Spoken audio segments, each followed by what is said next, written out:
ik som dikt och symfon.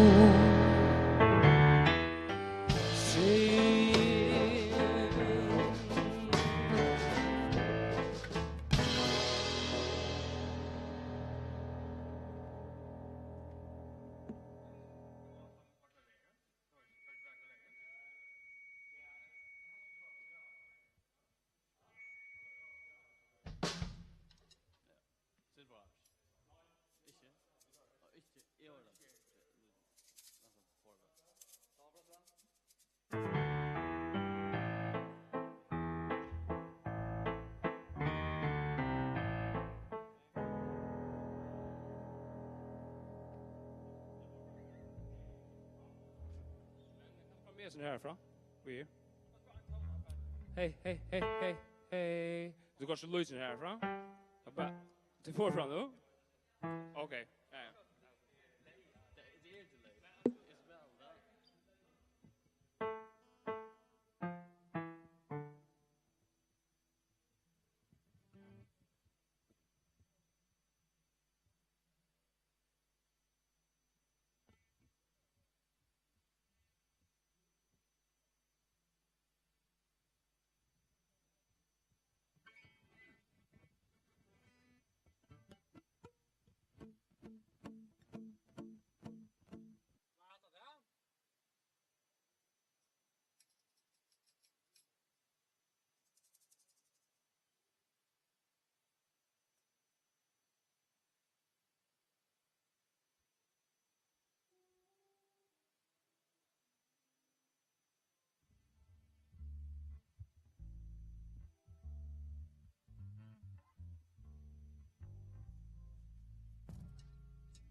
signa du dag.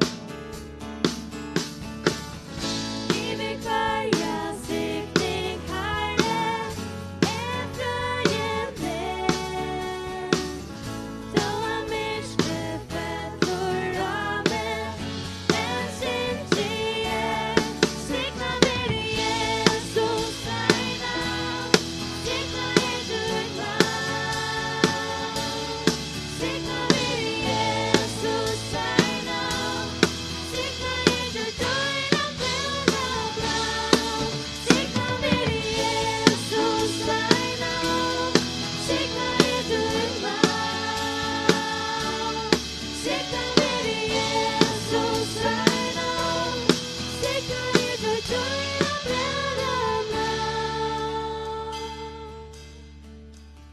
Du djävul teker vi, du djävul teker vi. Då du mer vinnig, och djävul sann och fri. Du djävul teker vi, du djävul teker vi. Då du mer vinnig, och djävul sann och fri. Signa mig i Jesus namn, signa du namn. Signa mig i Jesus namn, signa du dörren bära namn. Signa mig i Jesus namn, signa du namn. Signa mig i Jesus namn, signa du dörren bära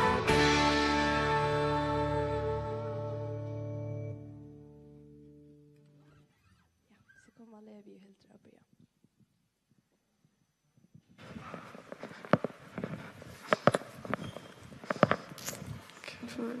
Hallo? Hej! Yes. Hej tid och välkommen till ungdomsmöte ikväll. Detta är näst senaste ungdomsmöte. Det är sista ungdomsmöte, det är inte första möte Ja. stämmer, ja. Det är som möte i morgon. Cool. Ja, och... cool, ja. Så underdrevn i kväll, som du sikkert har sett, till trygg som ikke spørsmål eite. Og ja, klemmer han ikke at... Vad så Så slår jag ni som är ikväll? skrånne. Ja, så jag som är skrånne till över förhöra talen nu från Sam Mikkelsen för löte. Och så var det låsen jag massor. Och ska du bara säga att jag sa det jag snälla eller skulle ligga som. Ja, super. Boja, ja, okej, cool. Eller ska det börja? Nej, det leder det börja. Okej, Ja. cool. Och ja. Alltså, jag vet inte vad jag ska säga. Allt bara skulle köra. Det är inte löt ni har herrans Ja. center. Ja. Pröven. Kom. Kammersfeier, tusen tack för det att jag vet han är möjligheten här.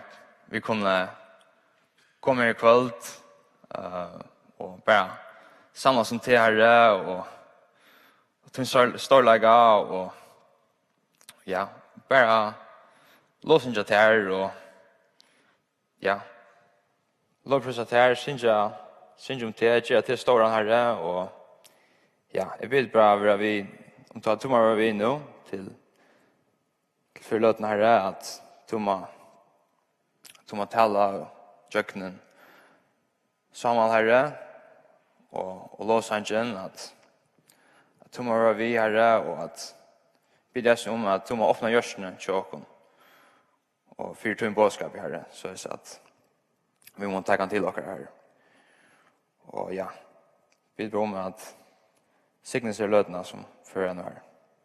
Amen. Cool. Så är det två ting, ja? Ja. Ser du det första? Ja. English translation till äntligen på plats. Det kom så på plats i år, men nu är det ordentligt på plats. Vi tar en omsättare här i studion någon, så du får live translation. Live translation is available. Just take there are headsets in the hallway.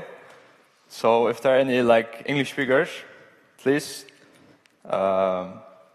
go ahead, Cool.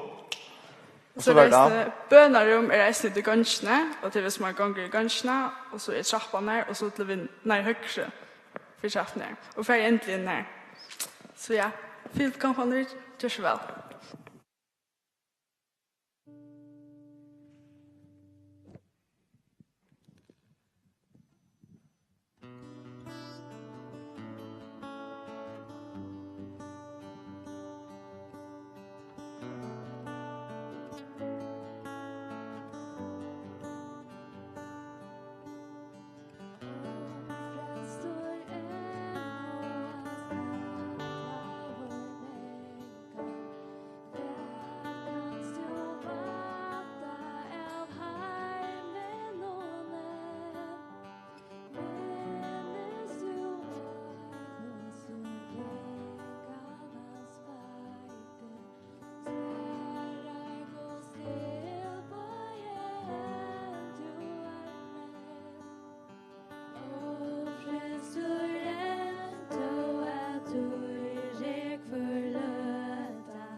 Gjør så sammen.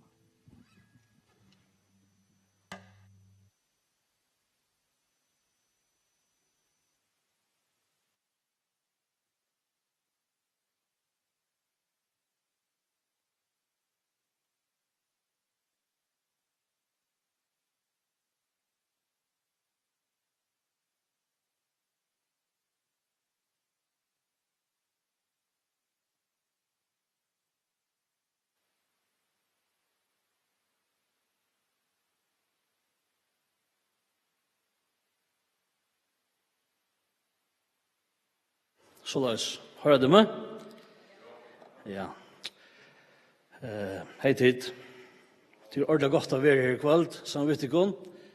Jeg er veldig takksam for en av møveløkene, og slippe at låte årgods som vet ikke her i kveld. Jeg sier det bare vet ikke på en veien at det er 3 for at jeg er i havnet der, så er det som det grogger akkurat nå. Jeg er ikke venn å høre så ofte. Hatt det til at man har bøtten og det skulle gjøre utrått.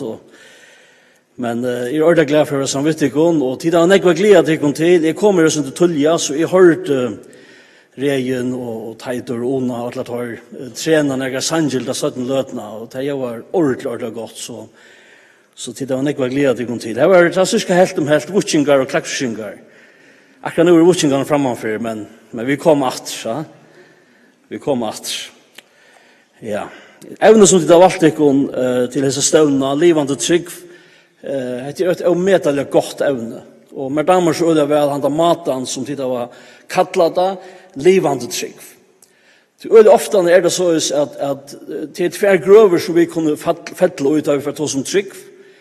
Vi kunne gjøre trygg til noe øde intellektuelt, noe øde abstrakt, noe som bare får fram i okker og hovedheimme, noe som vi husker om tankar, læresetningar som vi skulle halda okkur til og så videre, og så sier vi, hatt er akkurat trygg.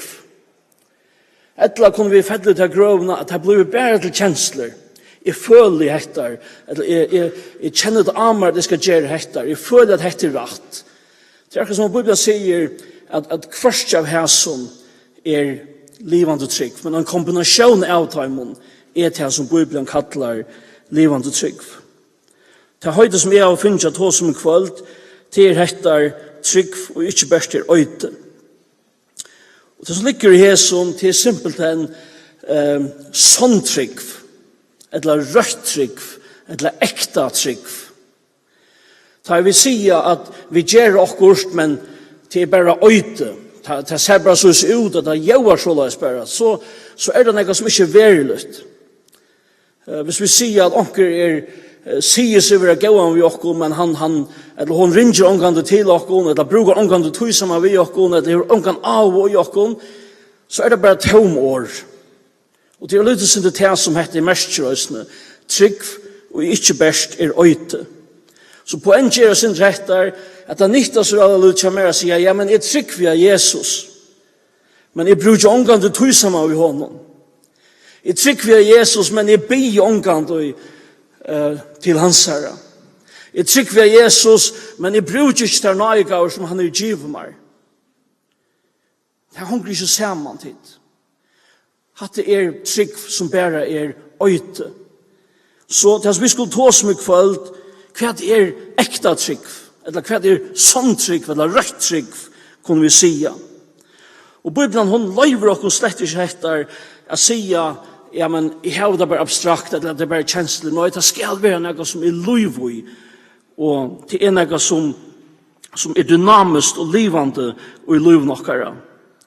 Nå, iveskriften som vi har i kveld, hun kommer noe som fra tvøymålsetningen. Det har vært brukt tverrførende i Bibelen, og i bagenførende er det Paulus som skriver til Timotheus. Timotheus var en unge maver som tante jo samkomne i Efesus.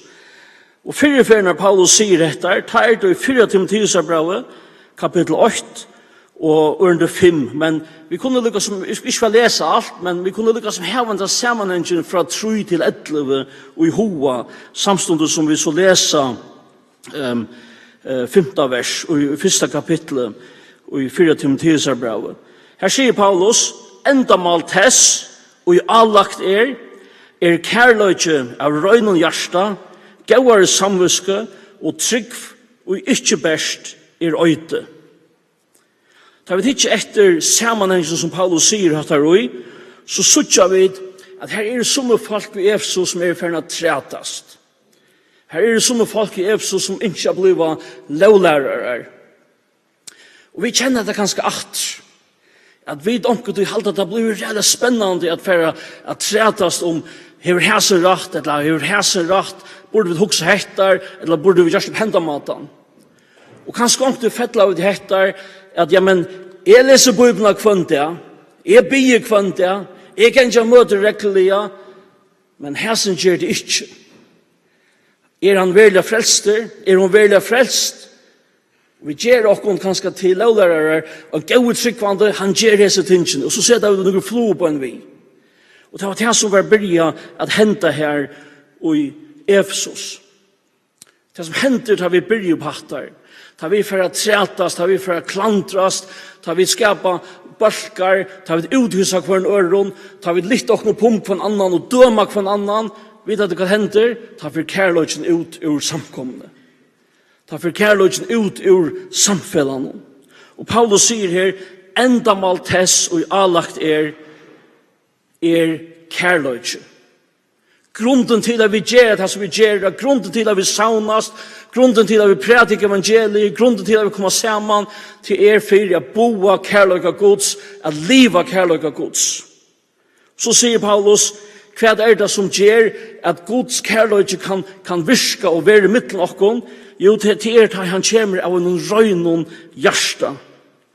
Altså, det vil si at det er en motivasjon som kommer ur hjärsta er ikke at elska min nasta, ikke for at ånder skulle halda meg over gauan, ikke for at imponere ånder, men tog god til å elska meg, og jeg kan ikke snakke annet enn elska til mennesker som god til å sette meg i middelen.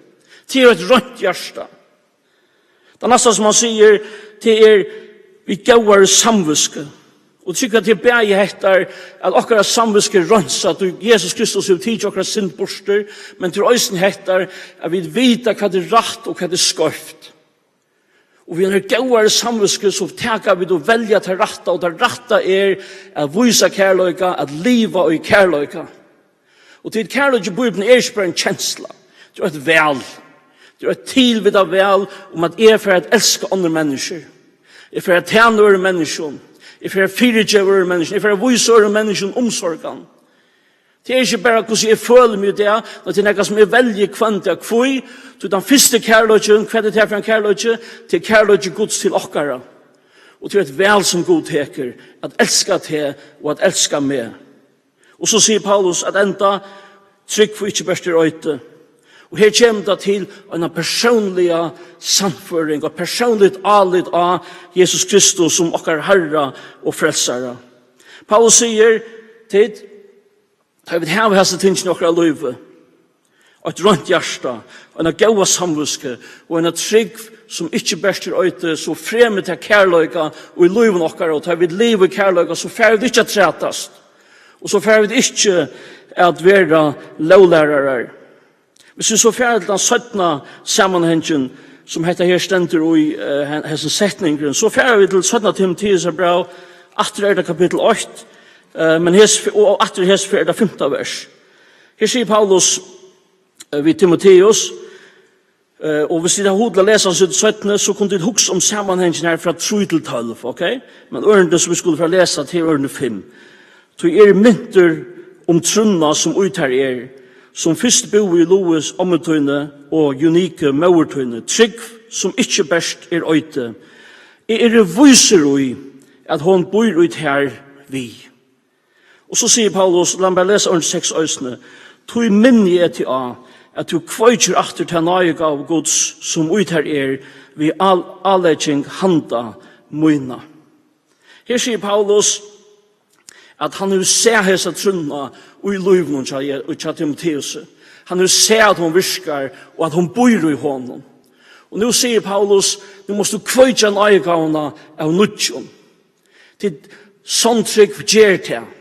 Kanskje Timotheus hever vært i noen tro på en omstøvun som hever gjørst at han kanskje hever haft hoa missa møte og hever li lagt. Og Paulus sier nå at han sanna tryggven bor ut her Timotheus og tog skal du kveitja nøyegavna som ut her.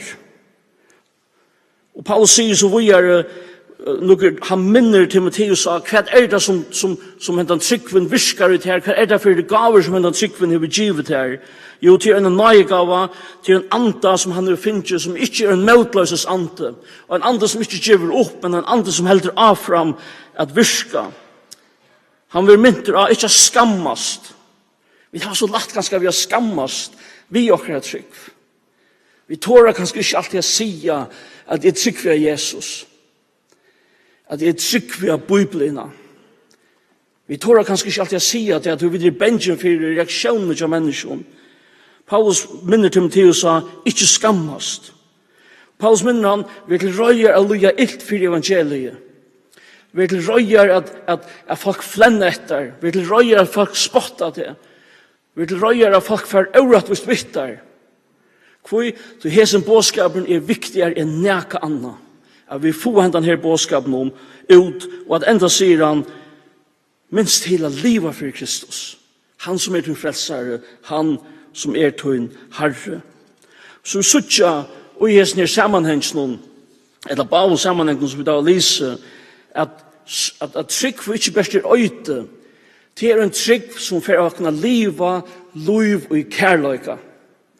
Det en trygg som styrker åkken tar vid voik, som gjør åkken møt av nutjon, som får åkken at halda av fram, selv om vi i tro på omstøvun, og som atla tunna minner åkken av hver vi at vi durskjøpt, at vi høgt elska, at vi høyra Jesus Kristi til, og vi sett fralse til å liva for han, og tjena honom. Tid hatt det som sånn trygg gjer, etla avrikar, og i løyven okkara. Men så kan vi spyrja, men hva så sånn trygg for nek? Hatt det som hun gjer, men hva hun for nek? Tid, da vi leser i Apostelen 16, så leser vi det øyla dramatiske hending. Paulus og Silas tar jo sett i fenghus, og mitt og nattene nu er hjerskjolte. Alle ble leiser, alle fengene ble leiser.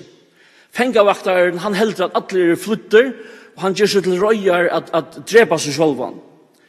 Dette var en sånn katastrofa, at det var hent. Paulus råpar av han, ikke gjør det noe ilt, ikke gjør det møyn, vi i alle her. Det akkurat som å ta gongen av oppfyrs mannen, han har hørt Paulus og Silas sinja lovsang til Jesus Kristus til god. Han sier, her noen menn som tjener gode, her noen menn som kunne hjelpe meg. Og han fer til Paulus, og han fer til Silas, og han sier dette her, hva skal jeg gjøre for å være frelster? Hva skal jeg gjøre for å være frelster?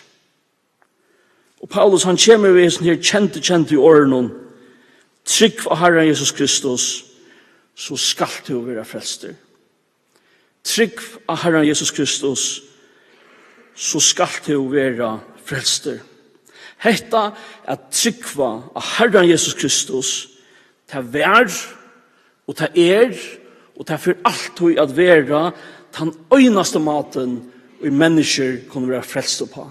Det ingen annan mate. Det bare vi at tryggva av Herren Jesus Kristus. Og tid, hetta noe som god innskjer for alle mennesker. At alle skulle være frelst, at alle skulle komme kjenne Jesus som tørre frelsere. Alle mennesker kunne være frelst, alle mennesker være frelst på samme måte, og til vi er tryggva av Jesus Kristus.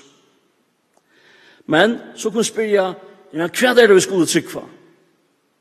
Jeg minnes denne for jeg var Sarepta, og vi hadde haft vittnesbordmøte, det var kanskje en 12 år å leve, og en dronker kom ut, og han yngste å få en samråd, så jeg sette meg og pratet med han, og jeg leser onker vers 4 og rundt jeg viser noen at tryggva, og sier vi han tryggva Jesus, og så innenfor så ble han akkurat som at det bare brast ur honom. Hva skal det tryggva? Skal det bare tryggva at han var til? Hva skal det tryggva om Jesus? Hva skal det tryggva? Og det er det som er så veldig viktig. Hva er det vi må tryggva? Fyra tryggva okkara er sånn. Eller rødt, eller ekta. Og det kommer til okkara kyn som vi gjør. Nes Paulus var også inne i avtrykkvalget, at det er ikke bare en blind trygg, Det er ikke bare som en leipa ut i et mysker utan å vite hva det er for noe. Nei, det er noen sannløyker, eller noen læresetninger som vi kunne skilja, som vi kunne fæta, og så videre. Dette begynner vi akkurat skynsemme, og vi må ha noen ting som vi må skilja for at vi kunne ta noen støve til. Er det noe som er trygg for, eller er det ikke noe som er trygg for?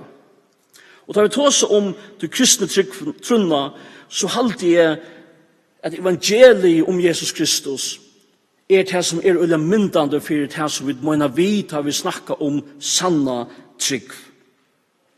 Hva er så det? Hva er så evangeliet om Jesus Kristus?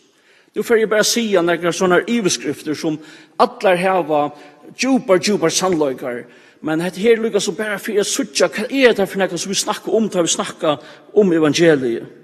Jo, vi sier at det er en god, og god er kærløyk. Og god uisun og kærløyka hever valgt at åpenbæra seg sjálvan fyrir i öllun heimunum og i kvarjon og i Jesus Kristi, som er sånne gods. Og til ikke bare til, god han veler å bjaua öllun menneskjon frelse fra at høyra synd vi er trygg for Herren Jesus Kristus. Det er nemlig en sannløydstil som Bibelen lærer okkur at vi er öll syndarar. At vi har öll gjørst det som er skorft, at vi er öll færne av løy, at vi er öll under døme, at ungen av okkur er rattviser, og ungen verk som vi kunne gjøre kan rattviser okkur sjálve, kan frelsa okkur sjálve. Men til Jesus Kristus kom i hendan heim at dodja fire synder okkara. Han gav seg sjálvan og i deian fire te og fire med. Og til årsøkjen til at Gud kan bjaua frelse. Årsøkjen til at vi kunne prædike her i kvöld, trykva Jesus Kristus og skalt være frelster til det som Jesus gjørte av Golgata krosset. Her han var krossfester for tøynar og for munar synder. Her tog Jesus okkara døm, okkara refsing, okkara deia av seg sjálvan. Og tid som et prekk om at Jesus vært han som han sier så verda. Og det som han gjør det Golgata krosset, avrika i det som Jesus sier det føra gjerra, så røste godan oppatter til han tria dagen. Tid, heter alt det som Jesus gjør det fyrir, at to kunne bliva rattvistgjørt. At to kunne være frelst, at to kunne få høyla i andan og bliva nudger skapningar. Tid hatt båskaperen.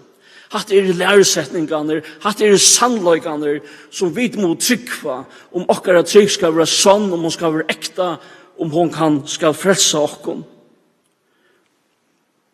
Det som vi høyra, tar vi høyra den båskapen og vi tryggvtak i møter honom som en sannløyga, så verer åttekvarst menneska frelst. Og det tar i sig åttekvarst menneska, så møynast det vi ødl, og om det møynast vi ødl, så møynast det øysne vi kvann ønstegan. Så om du her i kvöld, som ikke hever tid med Jesus som du frelsare, som kan sige, jeg trygg vi ikke Jesus, så det som bådskaper øysne til tøyen.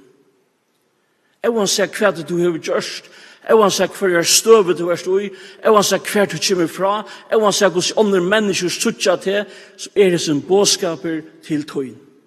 Jesus Kristus, Soner Guds, elskar jeg til og døyer for til av Golgata krosset. Vi har trygg av han, så skal du være frelster. Så skal Gud teka hese syndene som til noe livet, han skal teka henne borster. Gud skal lytte han deia dømen som hon krivet her, han skal lytte han av her, og han skal gjøre etter et nytt liv av Jesus, og en nødja støve som Guds bad. Det tog vi det så innerlig høyde av til i kveld, om du der, om at teke mot Jesus, trygg for Herren Jesus Kristus, og du skal være frelster. Mot Herren givet her nøye til det. Men tid, trygg for okkar ikke bare at tryggva av nekra sannløykar eller nekra læresetningar. Og tryggva er òsne et personligt avlid av Jesus Kristus, et personligt avlid at han god som sendte sånn dodja fyrir synder okkara. Och titta, jag säger aldrig, ta mig vi en djupa personliga känslor som säger att nu ser jag mot aldrig den personen. Jag säger att detta livet som jag har finnat livet, att livet är och i trunniga Jesus Kristus. Som Filip här inne i Aijar, vi är krossfäst vid Kristus. Och nu handlar det inte långt om oss, det handlar om att Kristus lever i oss. Det är det som aldrig är. Det vill säga att min hemsfätan, alla mina rävfästingar, alla mina avgörer, alla mina grundregler för livet, det bygger av mot aldrig att Jesus Kristus är han som han säger sig vara.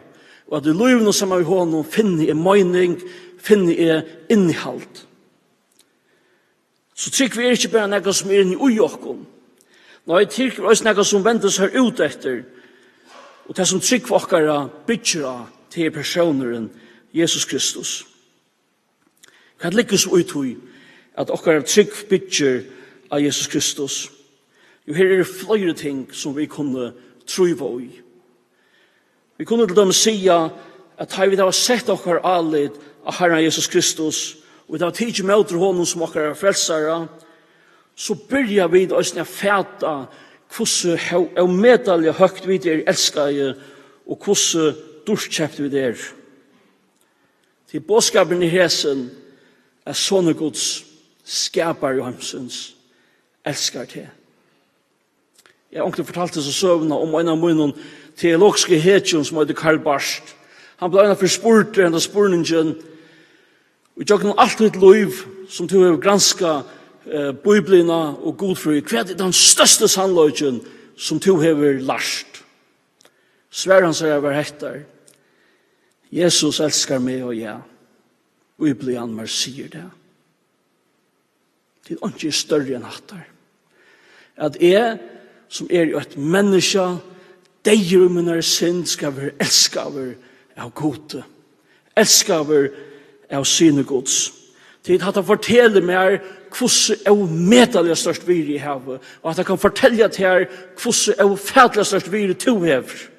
God ser til som sin elskaya, som sin elskave. Han ser til som tann og er dorskjøpt. Ofta strujas vi kanskje vi hetta vi vire. Men God skapar hemsen, skapar tøyn, sier at du hever så høgt vire at Jesus Kristus vil du dodja for til av Golgata krosset. Til hatt å lære vid ta et trygg for okkara vende med Jesus Kristus og hun bygger av Jesus Kristus. Ta vi suttja han og kærløg hans her at okkara så suttja vi døysene hvordan virismykjel vi dere.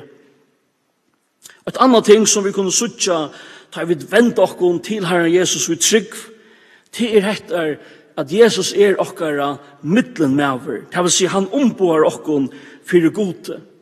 Når vi kristna er lærere, så blir det ofta sagt at Jesus er okkara middelmaver oppa trutjar matar, eller trutjar hatt, som prester, profeter og konger.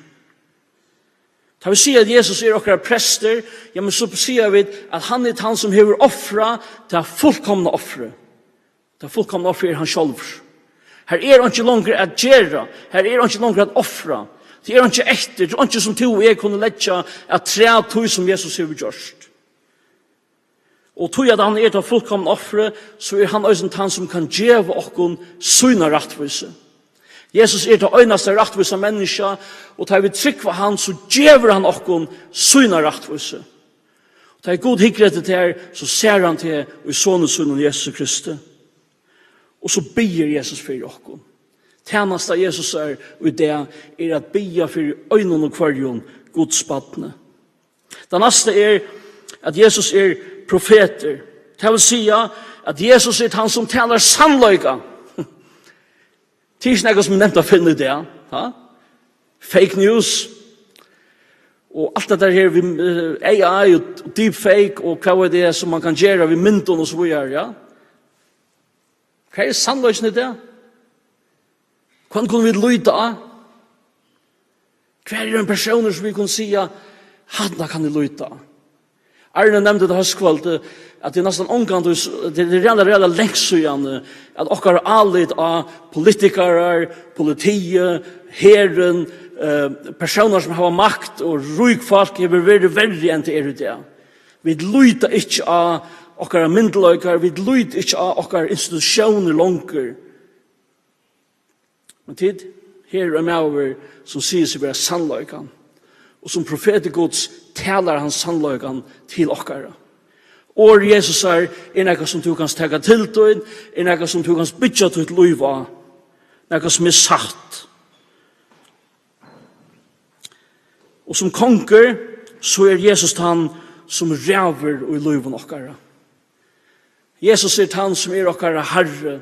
Jesus er han som vil bodja knå okkara fire.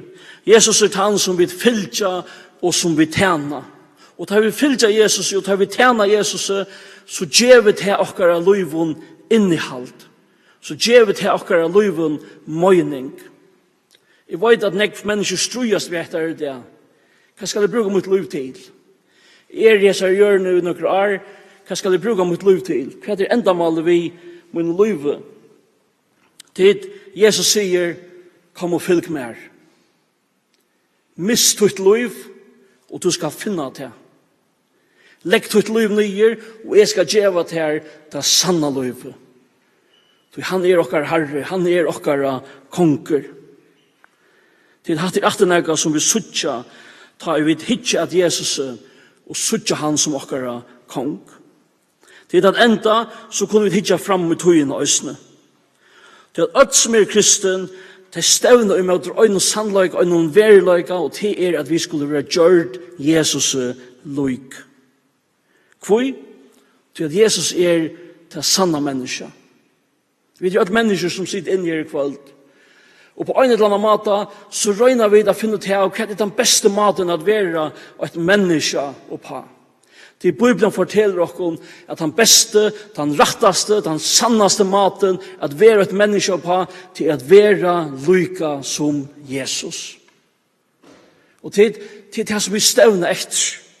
Og en dag så skulle vi lykas Jesus, vi skulle være gjørt honom lyk.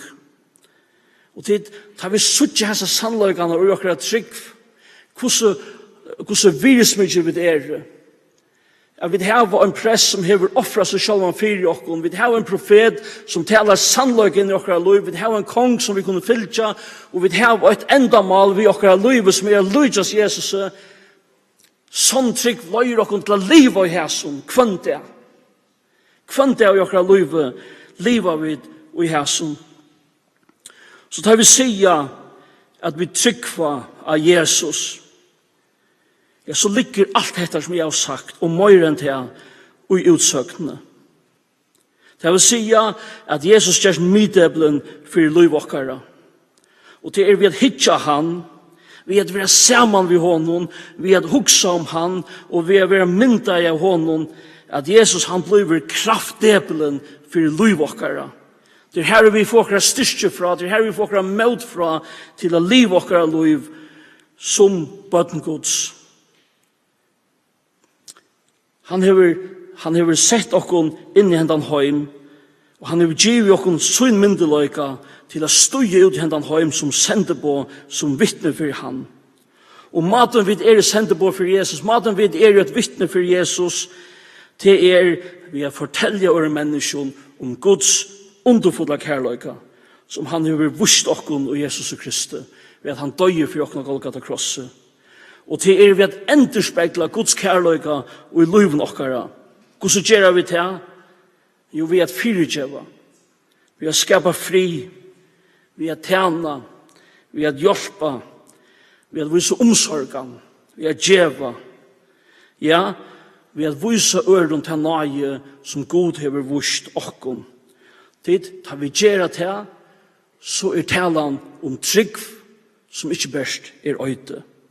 Så måtte God hjelpe okkon at tro evangelien om Jesus Kristus, så vi kunne se til okkara alida han og verskansara, og at okkara troar eie avhaldande vera venda Jesus Kristus, som gav seg sjalvan fyrir okkon, som er okkara middelmaver, og som vid øynda skulle vera gjørt lyk. Han der, da skulle vi til fullnaren gjøta hva det er og hva det mestjer at være frelster. Måtte Herren signa sitt år. Amen.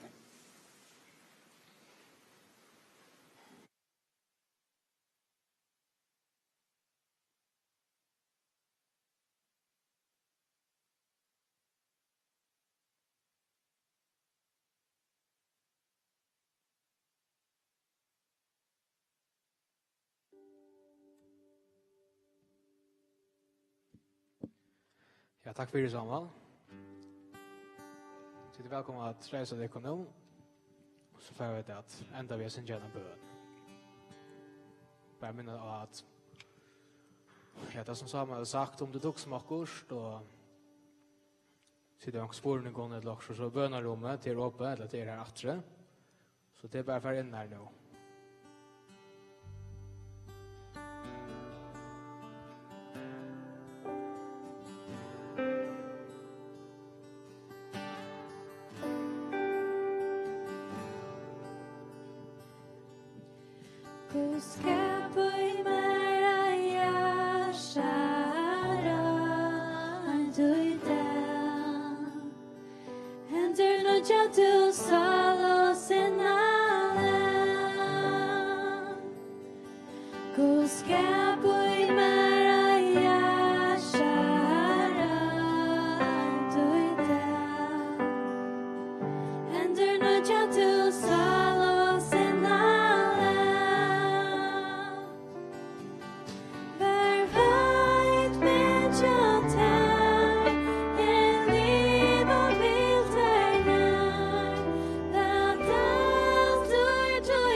Ska prisa